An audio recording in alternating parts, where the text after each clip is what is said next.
I'm 19 Keys, and this is High Level Conversation. Peace, family. It's 19 Keys, and I'm back with another high level conversation. Today, I'm back joined with a special guest that you all should know, especially if you watch the episode that we've had. It's going up to 4 million views after to this date. And a lot of people have come to me about all of the confirmations that they've gotten since that episode. The expansion and exposure of the mind, thoughts that they had no one to confirm, and having these open dialogues and conversations allow people who are often feel ostracized and often feel like the black sheep, they have now felt like they had a seat at the table in the consciousness, especially when we gave them that exposure. Now, these are conversations that me and my brother have all the time. This is the Blue Pillar 44, the decoder. He takes the intellect, the knowledge of time, perception, observation, decoding, and he calculates. He fine-tunes his understanding of things to give you what his understanding is so that you have it in the inner of the depth of your mind so that the signs are no longer foreign to you, but you can read them, you can understand them, you can be in tune with what's divine, and you don't have to be lost because we're often fighting a war where they're trying to shroud us in the darkness to where we cannot see. But when you understand that they can cover your two eyes, but the third eye never sleeps, then you are always open to understanding the visions that is in your mind and also understanding the vision of the opposition so that you can change the reality for what's next that's going to be put out there. Now, in our reality, there are always signals of change, signals of opportunity, right? Some of these signals are high-level observations and some of these are low-level observations, meaning that they're more obvious than one having to take the deep scrutiny undertaking of research to figure out what's going on. Things such as artificial intelligence is a huge signal, but not just a signal because we've been had AI for a long time. But it's when the tools are utilized in a manner that mass adoption occurs and then the world will be changed forever. That's a signal to let you know that the future is here and there's going to be a lot of things that reverberate from that. Not only that's the signal of demon culture, right? The occultism, the Satanists that we see in everywhere, the anti-establishment, the lack of morals, codes, right? Structure. We're seeing so many things go through transitional phases in our reality, and they're representing different signals to where we're going in the future. The future is the only thing that's uncertain about the world. We can study the past, but you can't study the future. You can predict it. You can do things in the present and now to make sure that whatever you're doing now ends up to the eventual accumulation of a result that we now know as the present. And that's when people will say the future. And so we go back to the whole idea of who controls the future, what is the future? And I want this concept to be stuck on your mind. I wanted you to think about this a lot because as I talk about in my book, Paradigm Keys, the future self, I was speaking the other day to someone and they was asking me, what are the things that I do to prepare myself? How did I become who I am? And I had to tell them, the version that I am today is not the one who prepared. The man 5-10 years ago was the one who cared about who I am today. He was the one who decided how much money is in my pocket. He decided how much knowledge is in my mind. He decided, right, how healthy I feel. He decided how many friends I have in my network that I can call up. He decided everything about my life. And I'm living out his plans. And 20 years from now, my future self will be living my plans based on everything that I do. So the question becomes back to you, what are your plans? So we're going to talk about the different dimensions of how you can think, things that you can tap in so that your future self is able to benefit from your current self. None other than the Blue Pillar 44 is going to take us through this wild ride of visionary thought process that allow us to have the cumulative data to make the right decisions daily. And we're going to talk about drugs.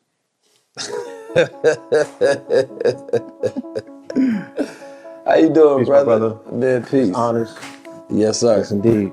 Welcome back for another one. Man, I'm excited for this. I'm going to take the glasses off early, in fact, even though, these are the Crown Society frames. Yes, indeed. Let me set that right there. So, speaking of signals, right? Because there's a lot that I want to unpack during this episode. Signals and sigmas, if you will. So, I was explaining to you just a little bit before we got on about, what a sigma was. And that was like this idea of this sigma male. And then they have sigma females, of course, because there's always polar opposites. So we know what the alpha is. Of course, that's the one, and it's always utilized by the Greek numerical system, right? Yeah.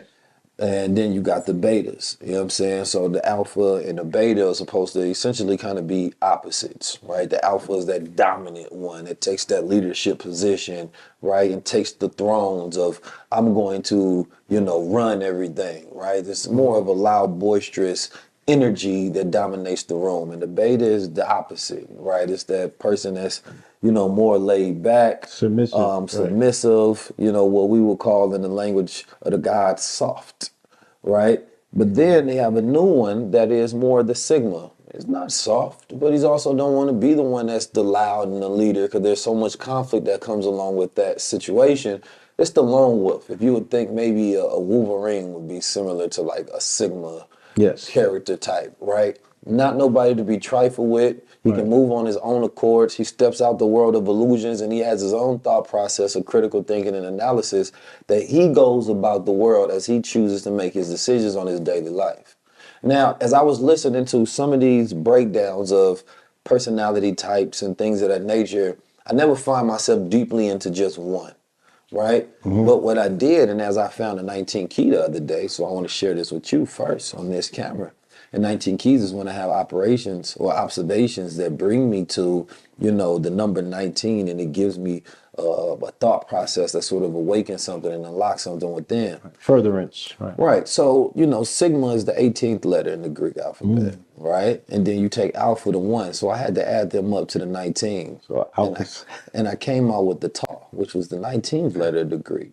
And what I decided to come up with was the Tau male. Right, the tall male is a unconventional, right, style of leadership and going about doing things. So when you combine those two together, being an alpha and a sigma, that's when you get, right, all together, right? So it's that 1 plus that 18 getting you down to that 19. And it's interesting that it's tall because I'm a Taurus at the same time, Yes. right? So it's automatically in line with, who I am. And as I was giving a breakdown, I'm gonna share some of these traits about the tall male. And this is one that I believe that should be in the world that people could follow, right, in order to see themselves as an archetype to become and or recognize. Because the more rare you are, the more unrecognized you are by the world. They generalize you and put you in spectrums that they believe you fit in. Right? This is why we like titles, because it makes us familiar with people to easily cast them in a box because human beings for survival have to recognize things. Otherwise, we feel fearful of them, right? So the tall personality is an archetype, which is a concept that I blended the alpha and the sigma. It envisions an individual who embodies unique combination of leadership, independence, and adaptability with a strong emphasis on balance and harmony and social interactions. Of course, that alpha is not always looking for that balance and harmony, when that sigma is. So that combination creates a more empathetic leadership style. But the sigma's not always looking for the social interaction. Not at all. Right. Not at all. So it's the balanced leadership, the independence and autonomy, the adaptability, the diplomacy and negotiation, the strategic thinking, right? Those are sort of like the 5 core traits when we're talking about the sigma. And, if I think about myself, it just makes all the sense in the world of how I go about doing things, especially kind of like not trying to take the leadership position in the sense that I want to be the dominant leader, because I already understand how much conflict that causes and how many issues that arise with it. I want to be a leader, not the leader, right? So my style is a little unconventional in the way I go about doing things because I've seen the alpha fail. I can't be a beta. So seeing the alphas fail in a world ran by the so-called alpha mentality, right? It had me thinking differently on what's the best way to go. So that's why the minds of today form more into that tall mentality, because we weren't taught, right, the correct way. And the things that we did teach was from the experience of watching the observations of those who considered themselves to be alphas but led us in the wrong direction when people jumped into their pack, right? So now it's the lone wolves, but learning how to lead and mix in and move with others so that you have a lone wolf mentality, but you've adopted a family. And some of those traits that made you a lone wolf to where you were strong, right? Dependable, adaptable, resilient. You can now enter that back into this atmosphere, right? Of also being a leader when necessary. So I saw that personality foster online during the pandemic, right? Where these people were the Mavericks. They broke from the pack and then they were isolated, you know what I'm saying? Because they had ideas Right. that went against what's considered to be the norm. They definitely wasn't beta because they were able to stand on their own. And they wasn't alpha because they didn't want, you know what I'm saying, an entire consortium of people to necessarily follow their steps. They was fostering a demonstration that would now create multiple leaders in people's respective households, communities, and online communities. So I did make that observation of the lone wolves becoming now the anti-hero becoming the hero. And those people will be looked at as anti-heroes in the normal setting because they're alone, away from the pack, right? These are the people that are often not invited, but when they break off, they be like, where you going? Right. Now, it is, we have, even if you look at the way entertainment does things Yeah. and what the world is going for, it's the anti-hero that is the most popular, Now, right? yes, absolutely. It's not the hero and the villain. You know what I mean? Because even the villain has to become more sophisticated and the appeal, right? So it's like if you go back to look at Marvel movies, you see that their villains are not what they used to be. This dumb person that just tell you they plans. No, right. No, they have like a philosophy behind it. They've been through some childhood trauma. They have some sort of relatability, Yes. right? And the way that they go about their plans for possibly, even when you look at Thanos, his plans wasn't world domination. It was to create balance. It was balancing the world, Right. right? He came to bring balance. And oftentimes, you know, the one who comes to bring balance is not going to be popular. They're not going to be accepted because, you know, there are often people that are benefiting from the imbalance. Right. You know what I mean? And the alpha, I think the thing about an alpha is there's not a lot of moral implication on what, you know, the idea of being an alpha male is. It's just being kind of like the most powerful, dominant one, but it speaks nothing to the character and the values of the alpha in the sense of his morality in the world. Yes. The overexposure to concepts in our society, which people might consider to be alpha male rooted, has led to people branding that as toxic masculinity, right? So what does it look like? Can somebody be alpha and not step on someone? Can somebody be alpha and be compassionate? Right? Because this is about, you know, once you said, like you said, it's about balance. So it is about being left and right brain and being hemisync, not only in your understanding and the way that you process and see the world, but also how you demonstrate that understanding. You feel me? So the concept of what you spoke about in terms of the Tao, that would be the prototypical archetype, you know what I'm saying, for someone who still is in a leadership position, right? In their own personal space, they have conquered their own demons, and people saw that they were able to go against the machine, which represents the 90%, which is considered left brain. And then they stepped into that position as right brain, as being someone who broke from the pack, but did it with a rightful cause, a just cause. And now they're able to bring things to the middle because they're going to have the people that they went against confused, like, man, we didn't even see that coming. Right. And then the people who were initially doubting and observing, they can be like, he did that. You know what I'm saying? And I don't got to come kiss his ring. I don't got to get underneath him. Like how Alpha might want you to bow down. You feel me? There can be some balance here. You know what I mean? Yeah, I think that this is a healthy construct of thought for the world ahead. We're going to go through, or we are going through, this psychological transitioning of, you know, the female identity, right, in terms of their relation to the world. And on the opposite end of that, who are the males that they want to choose to mate with, right? The idea of going backwards, right, doesn't work, right? So we can't go back in time to a construct and say, let's get back here. We have to move forward. So the idea of creating a new construct, because we are in the era of destroying, right? But not always building, right? So it has to be the era of the master builders, and it has to build these new ideas. So what does the new man look like, right?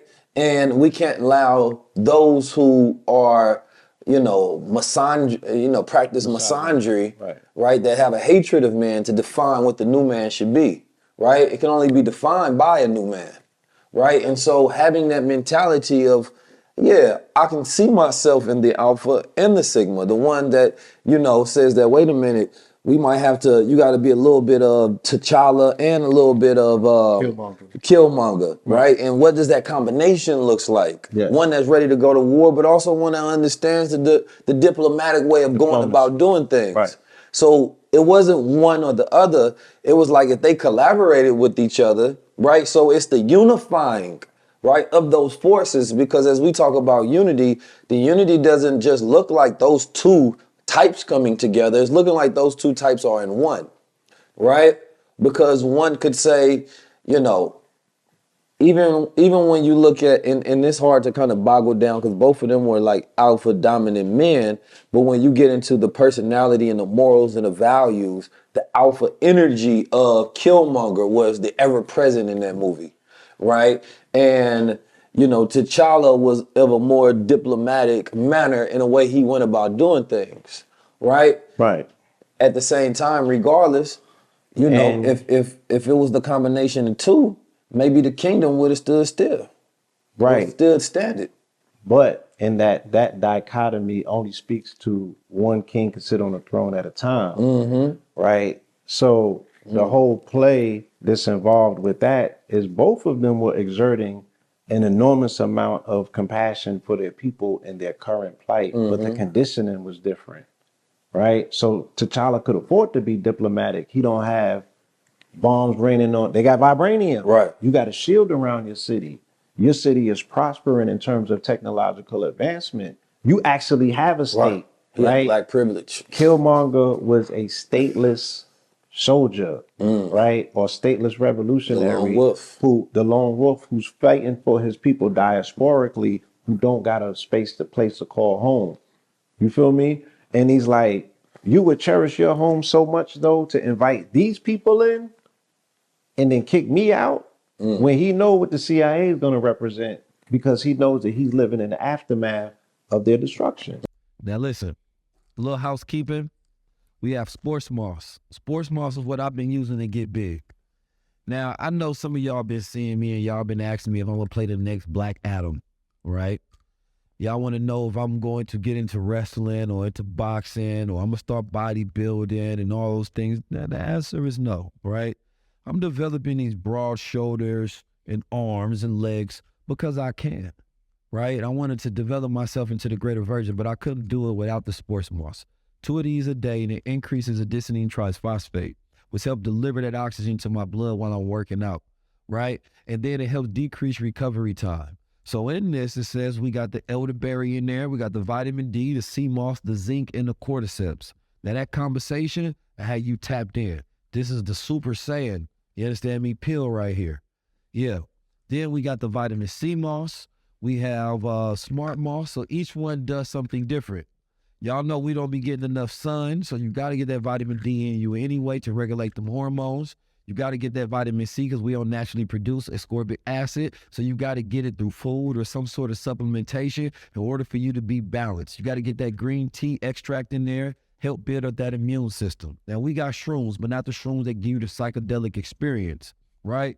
But it is the shrooms that help you increase your psychic abilities, meaning your mind, meaning your brain. Right, as we age and we develop, we get old, decrepit, can't remember things, start to lose things. So we got to tap in, especially in a world that's constantly making us mentally exhausted. Then, of course, we got the gold. Now, y'all already know the gold, man. The gold to have us tapped into our electrical wiring systems to where your brain synapses is firing just like you was a baby. You're constantly developing, regrowing, and reflowing, right? So if you want to tap into those energy systems of mineralizations that I use to tap into my body, rather than being infused with the chemicalizations to where you no longer God body, y'all come tap into the gold water pills, man.